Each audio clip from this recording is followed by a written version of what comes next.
शिवजी ने सुनाई पार्वती जी को अपनी चोरी की बात। एक बार की बात है, भगवान शिव और माता पार्वती कैलाश पर बैठकर हरि नाम संकीर्तन कर रहे थे। उसी समय भगवान शिव ने माता पार्वती से कहा, आज मैं आपको अपनी एक चोरी के बारे में बताना चाहता हूँ। यह सुनकर पार्वती जी को बड़ा अजीब लगा और वह बोली, आपकी चोरी? परंतु आपको चोरी करने की क्या आवश्यकता पड़ गई? यह सुनकर बाबा मुस्कुराए और बोले, हाँ, मेरी चोरी। यह बात आज तक किसी को नहीं पता कि जब भगवान राम बाल रूप में अयोध्या जी में प्रकट हुए थे, तब हम और काकभसुंड जी मनुष्य का शरीर बनाकर उनके दर्शन के लिए गए थे। भगवान शिव ने मदारी का भेष बनाया और काकभसुंड जी बने उनके जमूरे। दोनों अपना खेल दिखाते हुए राजा दशरथ जी के महल के नीचे पहुंचे।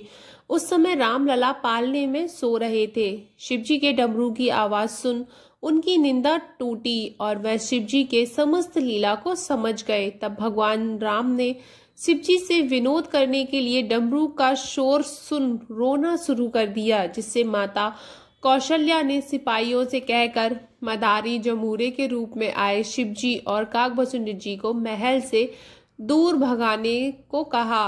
रात का समय हो गया था तो दोनों सरयू जी के घाट पर आ गए। तब काकभसुंड जी ने आगे की योजना पूछी तो भगवान शिव ने कहा, अब कल का कल देखेंगे।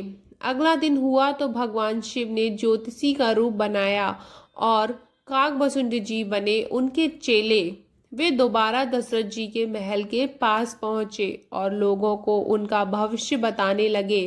तभी शिवजी ने महल की एक दासी को अपने बच्चे के साथ वहां से जाते देखा और काकभसुंड जी को उसे बुलाने का इशारा किया।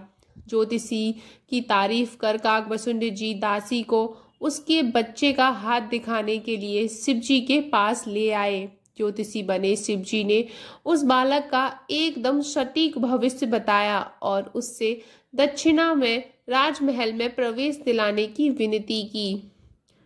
रामलला का दर्शन दासी राजमाता कौशल्या के पास जाकर ज्योतिषी की तारीफ करने लगी।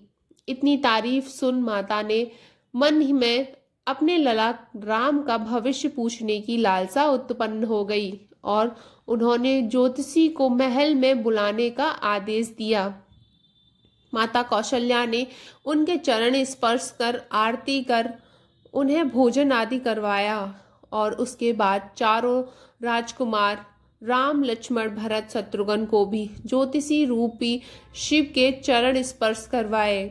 भगवान शिव राम जी का दर्शन पाते ही इतने प्रसन्न हुए कि उन्हें देखते ही समाधि में चले गए।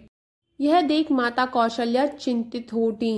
तब भगवान श्री राम ने अपनी लीला से समस्त स्थिति को संभाला, जिसके बाद ज्योतिषी रूपी शिव ने भगवान राम का भविष्य बताया और वहां से विदा ली। यह समस्त कथा सुनते हुए माता पार्वती मुस्कुराने लगी, जिसे देख भगवान शिव ने उनसे मुस्कुराने का कारण पूछा, जिस पर माता पार्वती ने उत्तर दिया, नाथ, अगर महल की दासी ना आई होती तो क्या आप महल में प्रवेश कर पाते?